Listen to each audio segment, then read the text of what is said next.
The pitch to Stanton. There goes. Deep left. It is high. It is far. It is gone out of the ballpark. A Stantonian home run. Now, what did I do wrong? What did I see wrong? He's at first base.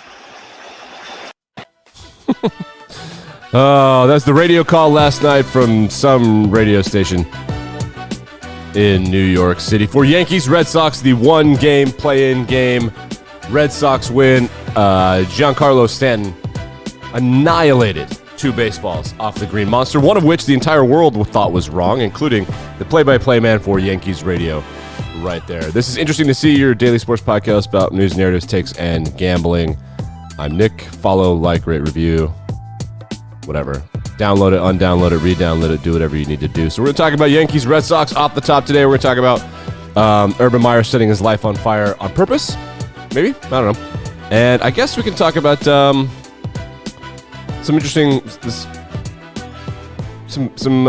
linebacker news. That's right. I have linebacker news. Let's talk about some baseball. This is a big baseball day. Let's do some baseball. So the Yankees... they're one of those things in sports that we can all unanimously agree on, that when they lose in a really sad way, it's really great. And the reason that it's great is because in baseball, in professional baseball, there's no salary cap, right? So in professional hockey, in professional basketball, and in professional football in the United States, there's a salary cap.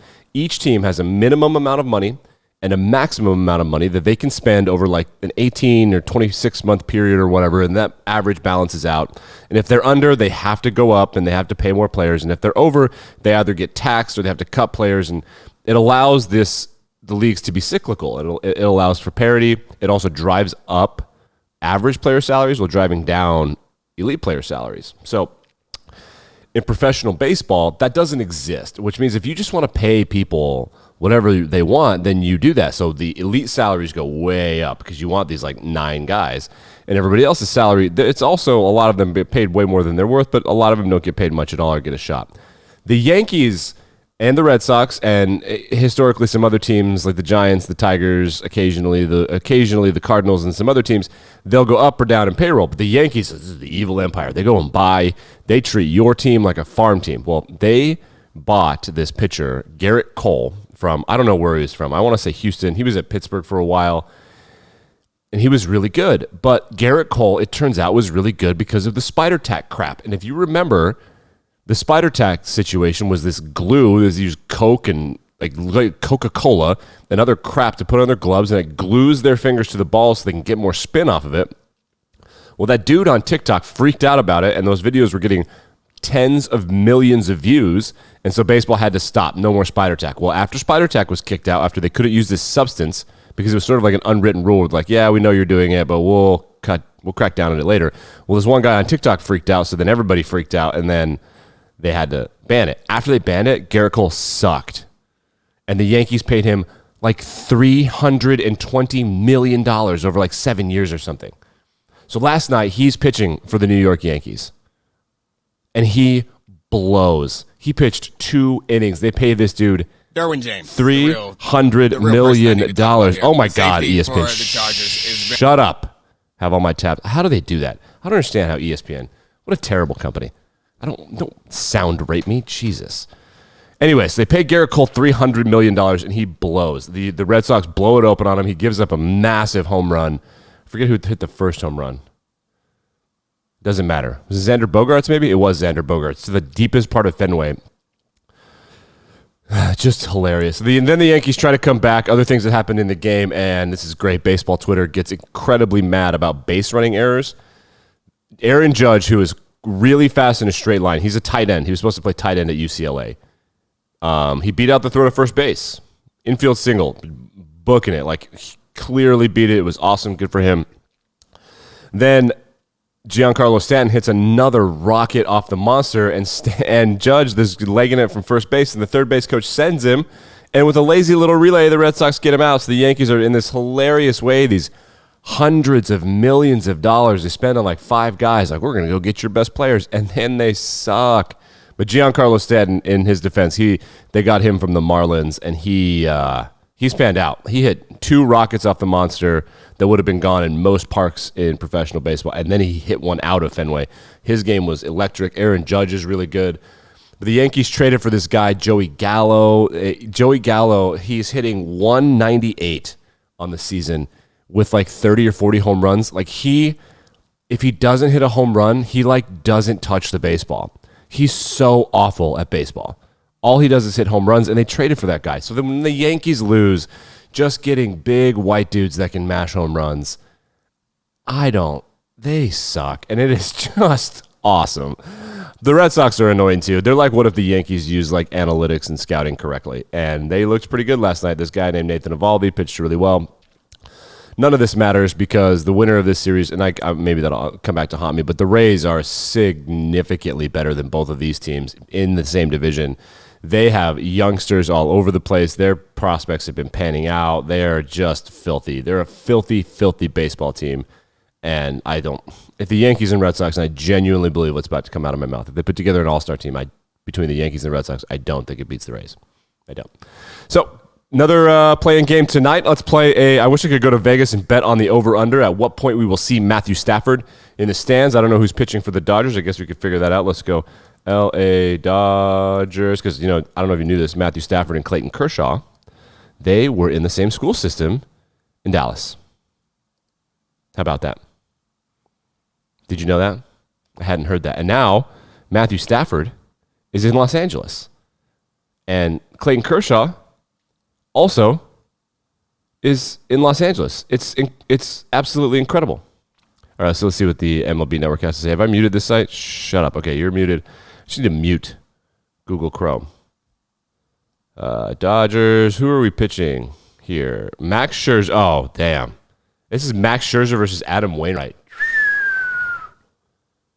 Unbelievable. Other narratives I wanted to touch on for the game last night, just FYI, and you can do this when the Giants play. The Yankees have Anthony Rizzo, and he hit a home run. And the Red Sox have Kyle Schwarber, and he hit a home run. And then the Giants have Chris Bryant, and he's really good. So if they do really well, what you can say is, hey, I bet that Schwarber, Rizzo, and Bryant on the same team would be good. Haha, because they're all former Cubs, and that makes the Cubs really mad and sad. And I think that's funny. So Adam Wainwright versus Max Scherzer game starts at 5 p.m. Pacific time, 8 p.m. Eastern Standard Time or thereabouts. And I believe it's on TBS. Yes, it is, TBS. And then there's afternoon baseball throughout the week. For the first round of the playoffs, they play afternoon baseball, and all these all these leagues are absolutely failing by not having afternoon baseball. So this is a good baseball day. I get into October baseball because it's what's on. They should do their best to never have games on on Sunday or Saturday. Just do their best. Find the lame window of college football and have like one game in that window. That would be my recommendation. So I give a prediction. My official prediction is I think the Chicago White Sox, and I've been on this since May, I think the Chicago White Sox are going to defeat, who would be the most cliche, annoying, and boring result? I think the White Sox are going to beat the winner of the game tonight. That's all. I'll go with that. The Dodgers or the Cardinals will go and they'll lose because they're really good organizations, but I think the White Sox are a wagon. So let's go to football. Real quick, let's touch on actual football news before we get into the shit show that is Urban Meyer. Excuse my language. Jaylon Smith, former linebacker for the Notre Dame Fighting Irish and the Dallas Cowboys, selected in the second round of the 2016 NFL Draft.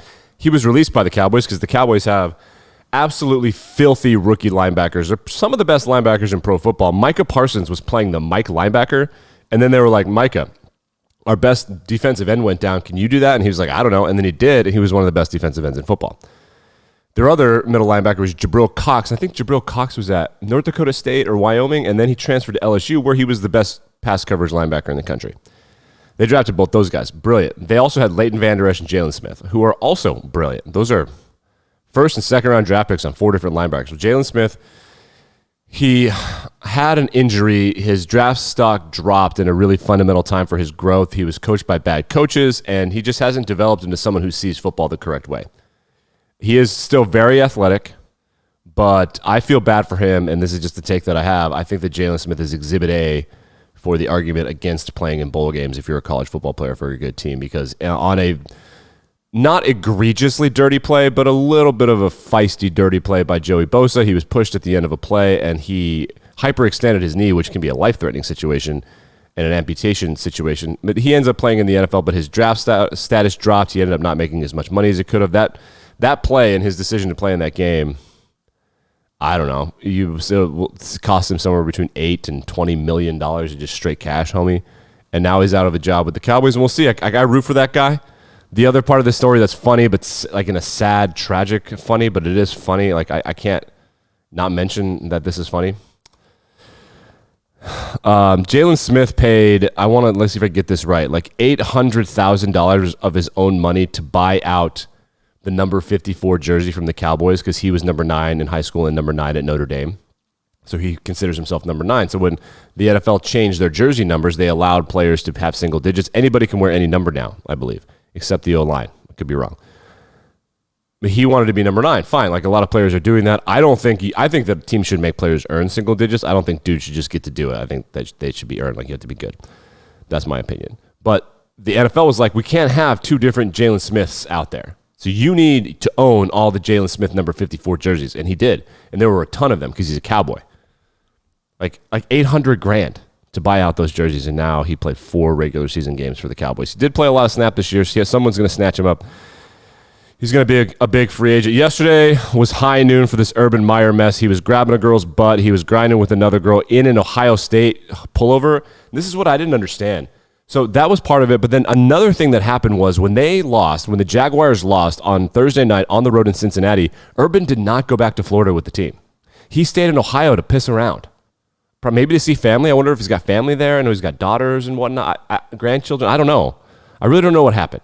But he stayed there, and then he went out in Jacksonville. So now the Jaguars were forced to issue a statement. Quote, this is from owner Shad Khan, who's like a multi-billionaire and owns multiple sports teams and is trying to own like leagues. Quote, I have assessed this matter with Urban. Specifics of our conversation will be held in confidence. What I will say is his conduct last weekend was inexcusable. I appreciate Urban's remorse, which I believe is sincere. Now he must regain our trust and respect. That will require a personal commitment from Urban to everyone who supports, represents, or plays for our team. I am confident he will deliver. No one else is confident that he will deliver because there's a lot more to this than that. Because Urban Meyer said something completely stupid after this. He did suggest that it was his fault because it was his fault. However, he then suggesting that the culture of... Oh, no, excuse me. That's not the quote I want.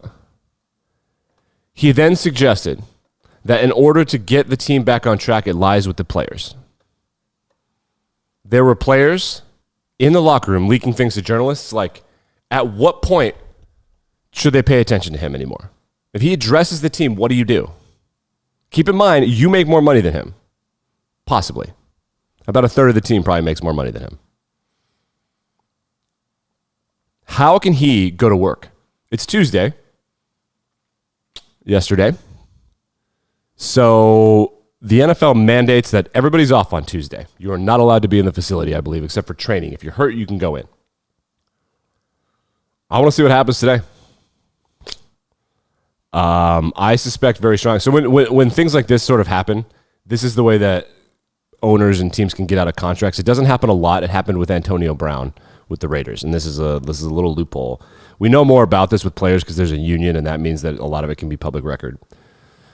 With these contracts, there are usually clauses that institute something called conduct detrimental to the team. Now, good lawyers will argue against that, but bad bad players, you could get mad at them because they're dragging the team down. That usually doesn't work. But with Antonio Brown, he was distracting the team. He wasn't showing up for practice, but then he had all those sexual assault things pop up, and he was like really driving a knife into them. So they were able to just be like, cut him for conduct detrimental to the team and not owe him money.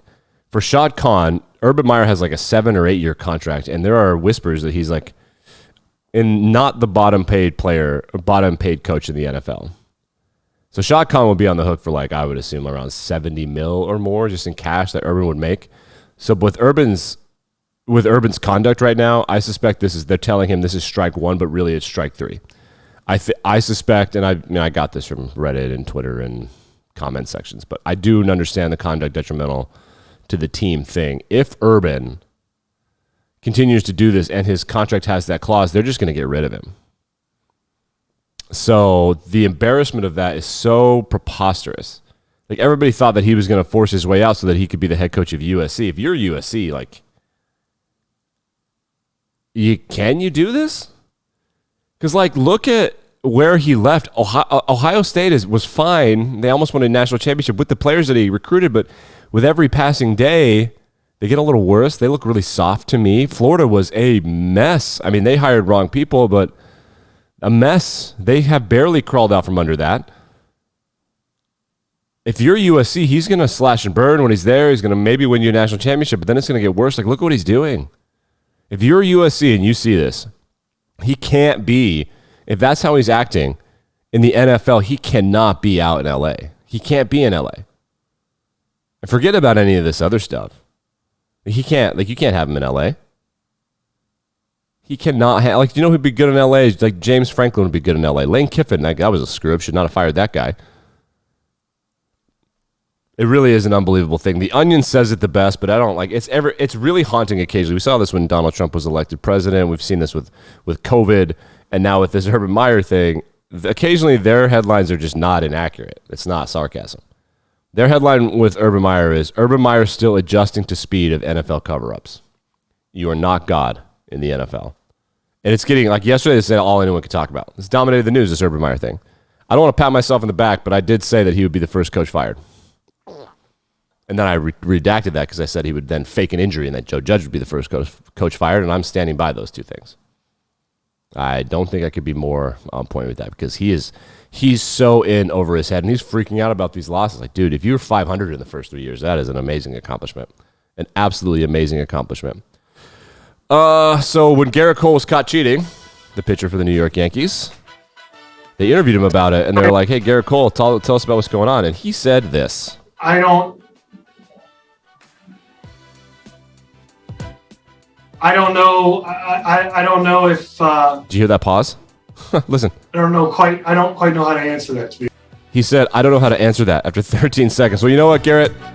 If I asked you what the hell happened last night, I feel like that's a pretty good response to that as well. This is interesting to see. Like, rate, review, subscribe. Back and better than ever tomorrow as baseball week continues. We'll also take a look at Thursday night football and possible scenarios. Cincinnati and BYU, are they going to the playoff? No, but maybe. But no, but maybe.